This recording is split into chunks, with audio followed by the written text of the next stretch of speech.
I'm gonna start open sourcing my journey as an entrepreneur. We spent 150K. Things are just looking way worse than I thought. Dude, I've had my eye on Flow. Absolute monster, dude. My name's Zach Yadagari. Feels kind of awesome. Zach Yadagari joining us. How much money do you make? Make $1 million every month. WizKid, Zach Yadagari. Oh, why not bring out the founder? Wait, this is the founder? What's up, man? I started my first company when I was 13 years old. It was an unblocked gaming website. I called it Totally Science, and I sold that when I was 16 for 100K. After that, I founded Cal AI, and in just a year and a half, I scaled that to over 40 million in annual run rate. When I was younger, I always wanted to be an entrepreneur, but I never truly knew what went into actually building and scaling a company. Flow is a bigger brand that will have multiple products under it. Our first product is the Flow alarm clock. Your alarm rings on your phone and you can't stop it until you tap your phone to the Flow dock. You actually have to get up, get out of bed and go there, so no more doom scrolling. Pause. How did I get the idea for Flow? The idea came when, after selling Cal AI, I was just gonna take a rest from entrepreneurship. I was trying to enjoy life for the first time without the stress of running a company,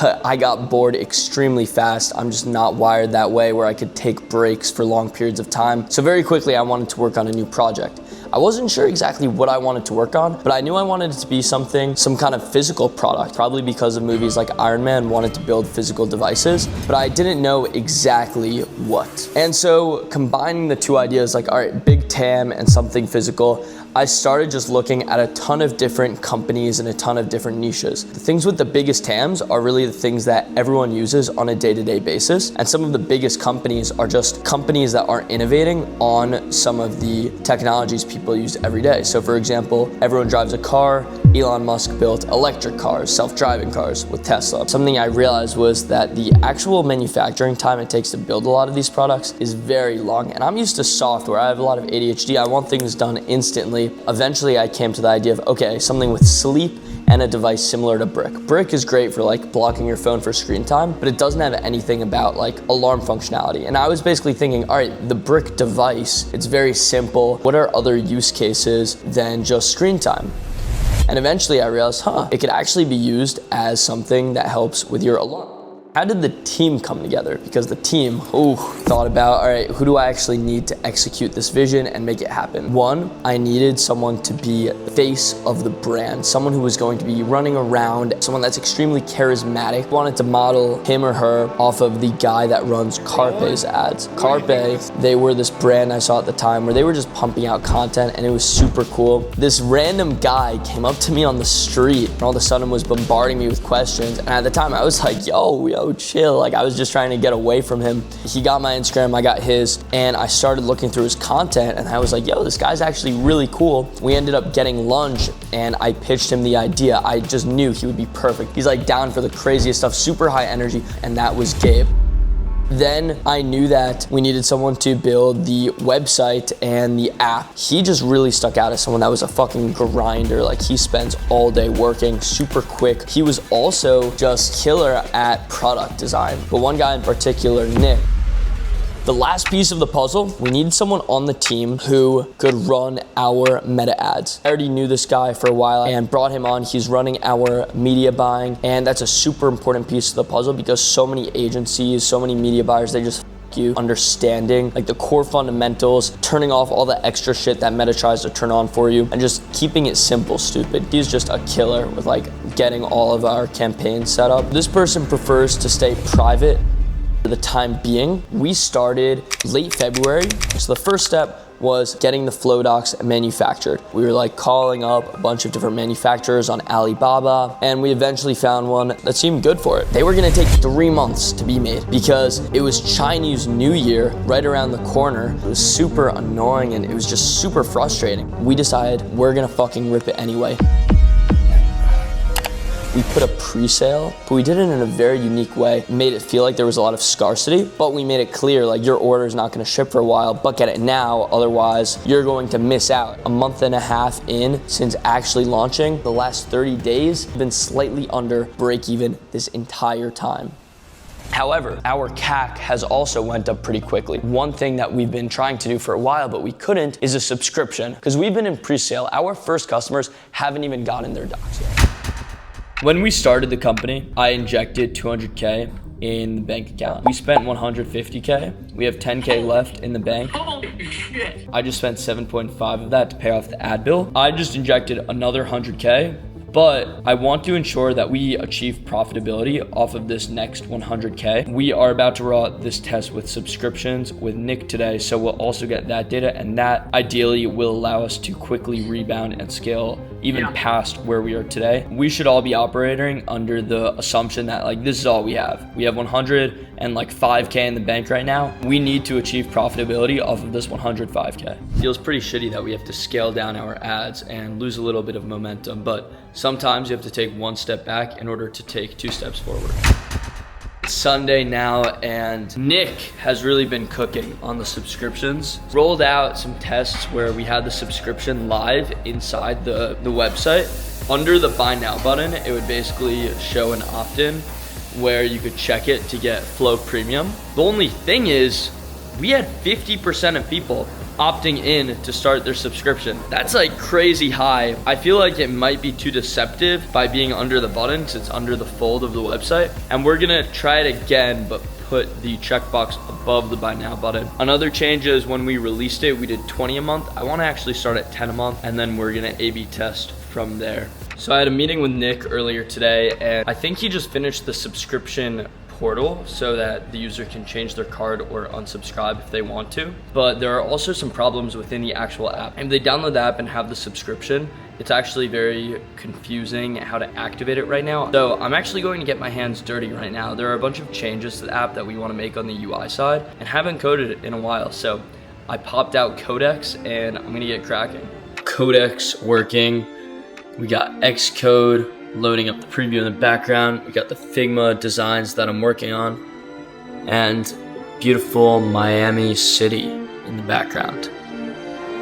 And 2 coconuts. I don't know what it is, but the last 2 days, maybe I didn't get that much sleep, but I've been feeling just like stressed and a little bit down. Like I guess just working alone in the apartment, like my friends that I'm living with, they're not here. Usually when I'm working on things like Cal AI in the past, Henry and I were together a lot, but especially when developing, it was always like us side by side. So I finally got into a point where I think I'm done with all of the UI changes that I needed to do. This whole screen, it looked really ugly before, so we did a whole UI haul in Figma and I implemented that in. So now setting an alarm is a lot more simple and clean. The only thing I need to do is when you click set alarm now, it should not just set it, but also close this automatically. Recently, I haven't programmed much of anything myself. I made like a small side project, just me and my friends. We have this bet where every day we go to the gym, we have to send a video, and if we miss a day, we have to send $1,000 split up among everyone. So I just coded an iMessage bot with my friend Henry. That kind of showed me the power of Codex. Like it doesn't feel like coding. I mean, I used to actually handwrite every line of code myself. If any of you guys aren't technical, you have no excuse of why you can't be building $1 million apps right now. You just tell the AI what you want it to do and it will do it. One day we sent 0 emails, to the next day sending thousands. Klaviyo's not used to that, and the inbox providers aren't as well, so it's kind of like a slight warm-up period. All right, let's fucking crush it, guys. Let's go. First customers are gonna get their orders, so. All right, guys, flow to the moon. Let's go. See you guys later. Awesome. See you guys. Thanks, Zach. Just ended the start of the week team call. We're able to set the subscription live today, which is awesome because we got the app approved on the App Store. The CPAs are a lot lower than they were previously. They're at $21 today, and we need to be under 29 in order to be profitable. The day before it was like 45, the day before it was like 50. Did lower the budgets a few days ago, so that's why it's dropping. We'll be doing like 300K a month right now profitably, which is good, but it's not good enough. We gotta be in the millions. So what's gonna take us to the millions is increasing the LTV, which will mostly come from the subscriptions. Nick just finished implementing the premium subscription on the website upsell, Flow Alarm. Then if you scroll down, it says Add Flow Plus. It's only been 2 hours, but so far the results are super promising. It seems like half of the total people that see this are actually opting in. Subscriptions usually convert, at least free trials, more convert than not. And retention's also really good, unlike mobile apps, which is the space I'm more used to. Alex, what are you up to today? Finishing some stuff on my new project, and I'm realizing that to get to the finish line is requiring a lot more effort than anticipated, but it's gonna be so worth it. All right, I'm going to dinner. See you later. I just got back from taking my girl to dinner. What we need to look at is the recharge dashboard and see how many people actually are opting in. 8K, I think we only spent like 7K by now. I don't think that's accurate that there were only 14 orders because there were way more subscriptions that came in. That's gonna be interesting how that plays out. I can look into this right now and figure it out. Or something is just like not set up properly. So maybe the yeah. dashboard's right, and if it is, then I don't know what's going on with Recharge, because Recharge is saying there were 35 subscriptions started. That doesn't make sense. Nick and I just got to the root of the issue. It was that on the A/B test where they did not see the option to buy the subscription, it was just automatically being added to the cart. So on the screen, it will show the price, obviously, and then box where if you want, you can add Flow Plus for 3 days free trial. And then we're A/B testing right now, $40 a year versus $9.99 a year. But for the 40 a year, 77% of people are opting in, $9.99 a month, only 45% are opting in. These are both very high metrics. It makes me think, like, is this too deceiving? A big issue before that we were having was that the actual overall conversion rate when adding this was a lot lower. But we made this new design before it was a lot uglier. For the $9.99 a month, it's 30% lower. $40 a year, the conversion rate only goes down 6%, which is fucking incredible. If we make these changes, then we're gonna be very profitable right off the bat. This is also very unoptimized. Like, we're gonna do some A/B testing with the prices. There's definitely a strategy that, like, we don't try to be profitable for day one. We literally just try to make money off of people that renew a year later. That was part of CalAI's strategy, getting as many subscriptions as possible, break even upfront to make money off the second renewal. And given that it's not an app, because apps notoriously have like pretty high trial cancel rates, we made $8,720 today. Also, CACs have been going down on Facebook. I've been watching. Let's see what they were today. I think we've been getting close to profitability just based off of no subscription. And that's just because we lowered budgets to try to do that. Let's see, we spent about $8,000 on ads. Okay, we made $8,700, so fuck, definitely not profitable. It's weird that we're still having such high CACs, because yesterday the CACs were lower than they are today. These are like the uncertainties in business where you never really know what's going on. Sometimes you'll tweak a variable, it fucks something up, so you're like, shit, let's turn back. And then you turn back the dial to go to the previous variable, but then it's too late and you never get as good as a result that you once had. That happens all the time. You know what? I think the subscription is going to save us. Good morning, guys. 11 a.m. having the subscription option under the buy now button. We were just getting so many people opting in. It was like 70%. Thought like there's no way this could be true. People just might not be realizing. We just moved it above the buy now button. We're gonna see if the attach rate holds. I'm going to get ready, order myself some Dunkin' Donuts, maybe just like a hot chocolate and then the egg wrap or something. The Flow dock, it's a white. It's not gray. So Eunice is our designer. He's currently working on updating this. I just had the idea today. I was scrolling through Instagram and I saw someone launch this like Octo pouch product. This would 100% be a winning product. 1,000,000%. I mean, my girlfriend uses one of these. All of her friends use one of these. Everyone my age that's a girl uses one of these. So I think if we ran ads for it, it would go ballistic. I just have to decide, do we want to stay in the tight flow niche of productivity, or do we just want to choose any winning product and run ads for it? I don't know yet. We'll see. We just got dinner and Henry and Alex thought it would be funny to leave a $10,000 tip on my card after I left. So I got both of their cards and we're gonna subscribe them to Abbott's platform. $10,000 they expect. You can afford $50 a month for the rest of your life. Dude, I posted their cards in my story too. What? What? No way! Zach, what do you think about the fact that we left the tip? A lot of people DMing me saying I was really wanting a new necklace. You left the 4 numbers at the end the same? Yeah, well, to scare you That guys. to scare us? Yeah. I've been recording this entire time. Ooh, are you gonna post it? Oh, please don't post it. I just did our weekly creator call. I gave them some wisdom, and I was looking at the data with Nick. So the subscription button above the buy now button, the attach rates fucking held. They're the exact same, 69% and 63, and now they're 67 and 69. It wasn't more deceptive. People knew just as well as they know now. The conversion rate is actually slightly decreased with it above. But yeah, so it's stacked 1, 2, 3.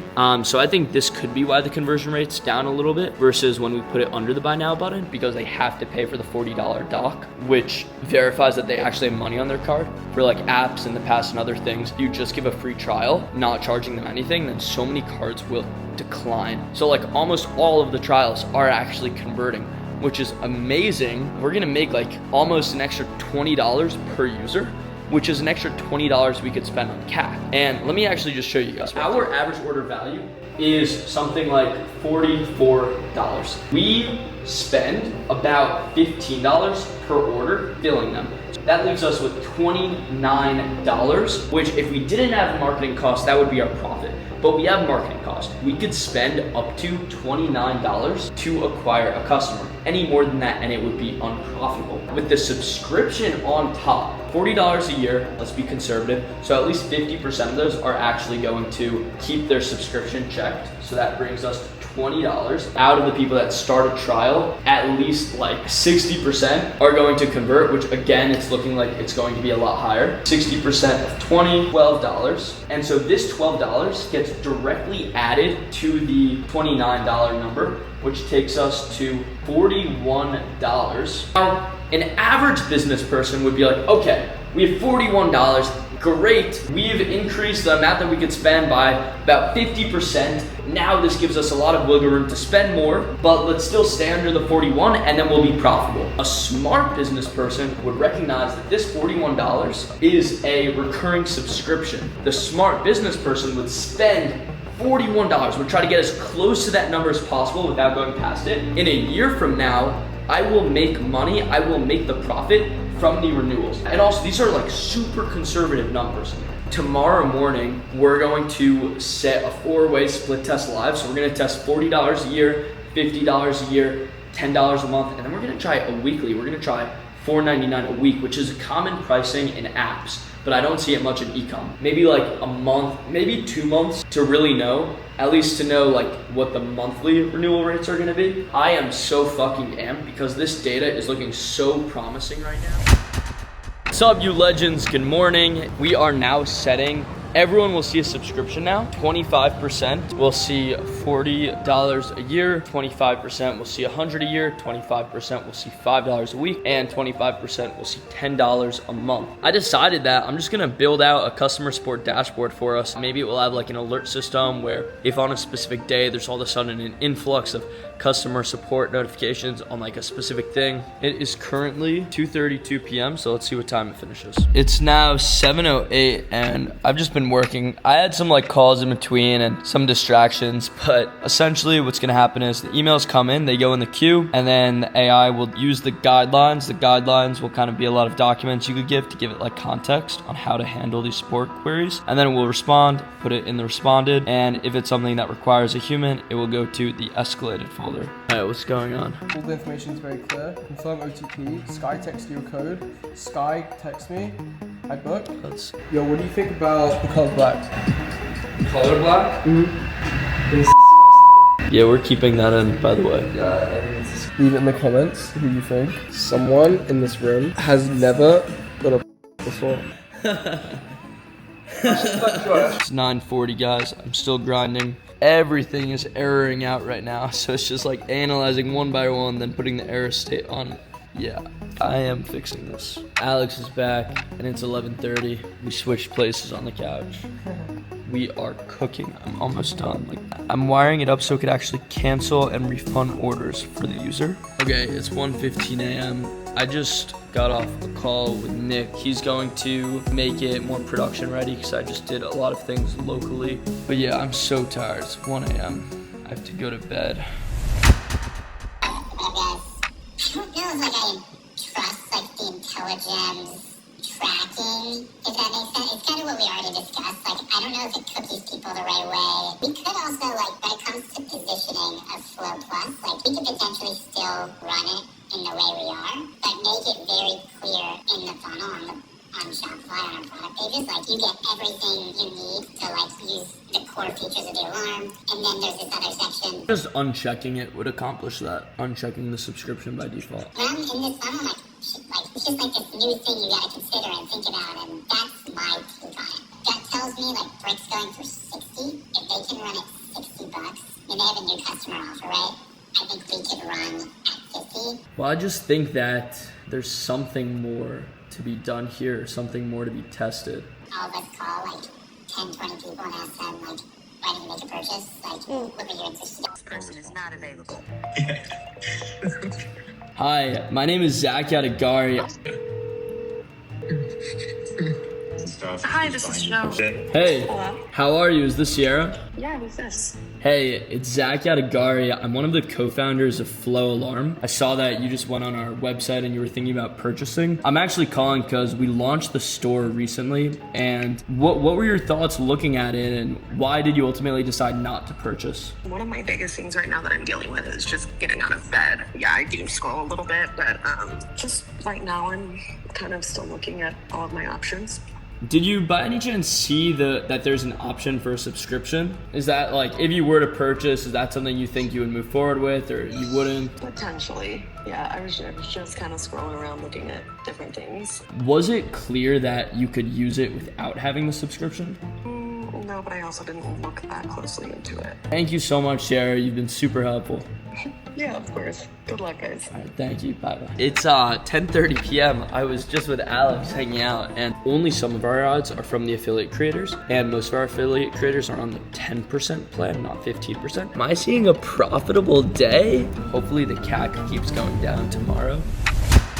And I started looking through our graphs. We use Triple Whale, and I realized all of this data is fucking inaccurate. We're losing money off of just the doc without the subscription. Also, let's just check in on how the A/B test is doing. But what I'm more interested in is the attach rate. How many people that subscribe are actually subscribing to the plan? So it looks like these are the two that are the fewest to be that people are subscribing to, and then the 10 a month and 40 a year. I don't know, like I don't know how profitable we are. We can make an offer saying, hey, if Flow doesn't successfully get you out of bed, you get your money back.